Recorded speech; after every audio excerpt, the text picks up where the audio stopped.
जिंदगी को लक्ष्य देता है ये महाविद्यालय, हमारे भविष्य को भी रचता है ये विद्यालय। स्वामी विवेकानंद ने कहा था कि देश का भविष्य युवा पीढ़ी के हाथों में है, लेकिन युवा होने के नाते हम क्या कर रहे हैं? देश के भविष्य से मुझे क्या करना है, ऐसा बोलकर हम खुद ही को स्वार्थी बनाते जा रहे हैं। मतलब हमारा पढ़ाई करना, नौकरी करना स्वार्थ है क्या? प्रॉब्लम पढ़ाई के बारे में या जॉब के बारे में नहीं है बेटा, तो फिर देश के भविष्य के बारे में ना सोचना ही प्रॉब्लम है। इसीलिए तो हर 5 साल में हम वोटिंग करके नेता लोगों को चुनते हैं। ये सब काम तो उनका है। वही तो हम लोगों की गलती है, वोट देते हैं और भूल जाते हैं। एक स्टूडेंट की हैसियत से फैसला करना आपके हाथ में नहीं है, लेकिन बेहतर समाज का निर्माण करने का सामर्थ्य आप में है। उन लोगों को खड़ा करके पूछने का हक भी आपको है। जब आप लोग ऐसा करेंगे तब स्वामी विवेकानंद की बात सच होगी कि देश का भविष्य युवाओं के हाथों में है। जाल खरीदने के लिए पैसे देंगे, नाव खरीदने के लिए लोन देंगे।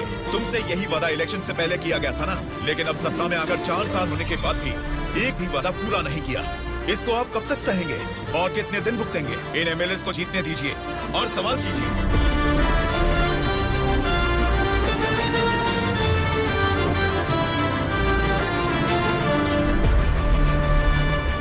18 साल की उम्र होने के बाद ही हमारे देश में मतदान का हक क्यों दिया जाता है जानते हो? ताकि हम एक सही नेता को चुन सके। लेकिन हम क्या कर रहे हैं? हम बिना सोचे समझे और उनसे पैसे लेकर वोट डाल रहे हैं। अगर ऐसा ही चलता रहा तो कल को आपके बच्चे और फिर उनके बच्चे, हर किसी को इसी तरह की परेशानी होगी। हमें अब बिना सोचे समझे और पैसे लेकर वोट डालने की इस प्रथा को खत्म करना ही होगा। और अगर हमने ऐसा नहीं किया तो सबका नाश निश्चित है। आने वाली पीढ़ी को हम ये बताएंगे कि वोट की जो ताकत है उससे सरकार बदल सकते हैं। जनता की सच्चाई। स्टूडेंट सर, आजकल जनता के सामने समाज के बदलाव की बातें करते रहते हैं सर। आजकल ये फैशन हो गया है सर। ठीक है। हाँ? उसके भाषण की वजह से अपनी इमेज डैमेज नहीं होनी चाहिए। सर, हमें उनकी परवाह नहीं करनी चाहिए। वो लोग कुछ प्रॉब्लम नहीं करेंगे सर। अपने किसी आदमी को बोलो इन पर जरा नजर बनाए रखे। Okay sir. दिल्ली से आते ही इनके बारे में कुछ करेंगे। क्या बताऊं बेटा, इस गांव की समस्या वैसे की वैसी ही है। हमारी समस्याओं को सुनने के लिए कोई वार्ड मेंबर नहीं आता है। सरपंच को तो दिखा ही नहीं, कॉर्पोरेटर काम नहीं करता, और एमएलए के लिए क्या बताऊं, 4 साल पहले हमने उनको जिताया, वो तो ऐसे गायब हुए जैसे गधे के सर से सिंह। उनसे मिलने जाओ तो लात मार के भगा देते हैं।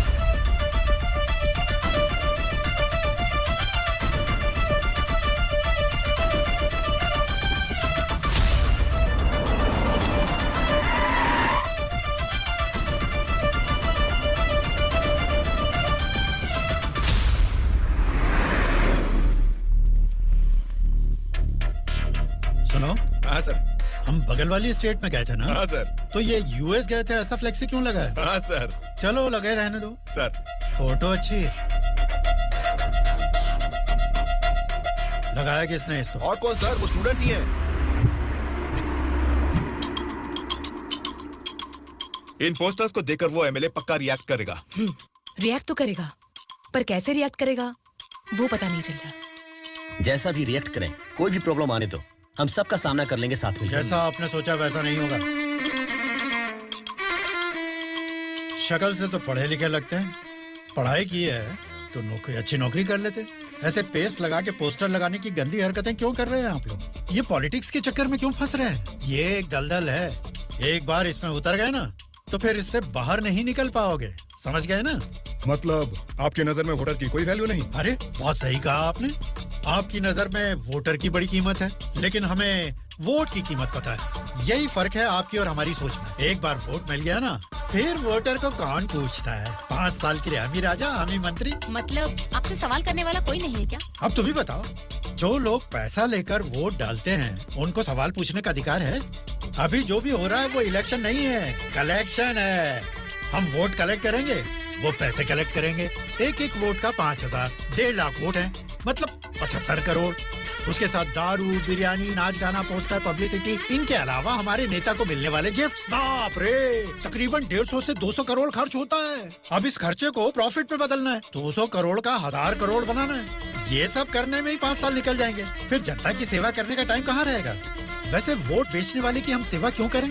उसको पूछने का हक नहीं है, क्योंकि उसने तो अपना वोट बेच दिया है। इसलिए मैं तुम लोगों को आखिरी बार बोल रहा हूँ, सड़क छाप गुंडागर्दी से जिंदगी शुरू की थी, अब स्टेट मिनिस्टर हूँ। मुझे फिर से गुंडा बनने पर मजबूर मत करो। इलेक्शन नजदीक आ रहे हैं। पिछली बार वोट के लिए 5,000 मांगे थे, इस बार 10,000 मांगेंगे। हमें इसके लिए तैयार रहना है। यहाँ वोट के लिए ही नहीं, सीट के लिए भी पैसे देने हैं। पार्टी हाईकमान मेरी परवाह नहीं करेगी तो मुझे बहुत दिक्कत हो जाएगी। मेरे रास्ते से हट जाइए। इसके बावजूद भी अगर किसी ने रोका तो तुम सबकी डेट ऑफ बर्थ तो अलग अलग है, लेकिन डेट ऑफ डेथ एक हो जाएगी, याद रखना। चलता हूँ। डार्लिंग, डार्लिंग, सब अच्छा ही हुआ है। टी स्टेट का एडवांस दे दिया है। अगले महीने इलेक्शन है, उसके बाद रजिस्ट्री होगी। ऊटी टी स्टेट की तुम ही मालकिन हो। तुम्हारा सर देखो। आपकी नजर में वोटर की बड़ी कीमत है, लेकिन हमें वोट की कीमत पता है। एक बार वोट मिल गया ना, फिर वोटर को कौन पूछता है। 5 साल के लिए हम ही राजा, हम ही मंत्री। आज की ब्रेकिंग न्यूज, हम आपके सामने एमएलए कल्याण प्रसाद जी की बेईमानी का खुलासा करने वाले हैं। टीवी देखिए सर। जो लोग पैसा लेकर वोट डालते हैं, उनको सवाल पूछने का अधिकार है। अभी जो भी हो रहा है वो इलेक्शन नहीं है, कलेक्शन है। तो तुम सब की डेट ऑफ बर्थ तो अलग अलग है, लेकिन डेट ऑफ डेथ एक हो जाएगी, याद रखना। खुद कल्याण प्रसाद जी के मुंह से ये बातें सुनने के बाद उन्हें मिनिस्टर के पद से ही नहीं, बल्कि पार्टी के हाई कमांड ने उन्हें पार्टी से भी सस्पेंड कर दिया है। आपको बिना बताए पद से निकाल दिया, ये तो नाइंसाफी है सर।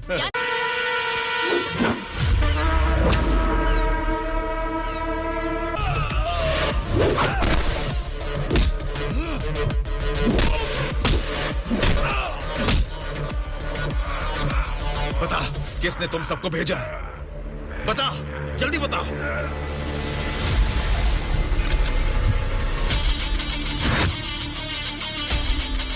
इतना हैरान क्यों है? मरा हुआ आदमी तेरे सामने जिंदा कैसे खड़ा है, यही सोच रहा है ना तू? मुझे मारना तेरे बस की बात नहीं है, ना ही तेरे बाप से हो पाएगा। वोट देना हर एक का हक है, उसे पैसे देकर मत खरीदो। एमएलए एक रिप्रेजेंटेटिव होता है जो लोगों की समस्याओं को सरकार के पास लेकर जाता है, बल्कि ये नहीं कि वो उस क्षेत्र का राजा बनकर बैठे। जस्ट एक कर्मचारी है। तुम सब कुछ भूल गए हो, इसलिए याद दिलाने के लिए पोस्टर्स लगाए, लेकिन तुम तो समझ ही नहीं पाए। अब तक तो तुम्हें ही बदलने के बारे में सोचा था, इस चुनाव क्षेत्र के एमएलए को बदलने के बारे में नहीं, लेकिन अब बदलूंगा। अगले इलेक्शन में चुनाव के लिए रेडी हो जाओ। अब की बार कलेक्शन नहीं, इलेक्शन होगा।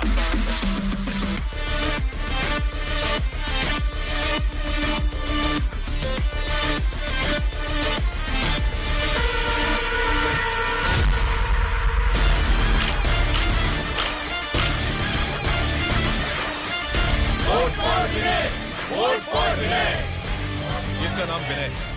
अब हमारे चुनाव क्षेत्र से इंडिपेंडेंट ग्रुप में कल्याण प्रसाद जी के सामने खड़ा हो रहा है। यही पैदा हुआ है, आपकी तकलीफें जानता है। पैसे देकर आपका वोट नहीं खरीदेगा, लेकिन आपके द्वारा डाले गए हर एक वोट को इंसाफ दिलाएगा। इसे जिताकर तुम सब जीतना चाहते हो, या फिर उस कल्याण प्रसाद को वोट डालकर अगले 5 साल के लिए गुलाम बनकर जीना चाहोगे? ये आपकी मर्जी है। भैया, अभी तक पैसे लेके वोट देते थे, लेकिन अब भले काम के लिए वोट देंगे हम। अभी तक हमें कोई ऐसा नहीं मिला जो हमारा साथ दे। आप खड़े हो भैया, इस बार हम वोट आप ही को देंगे।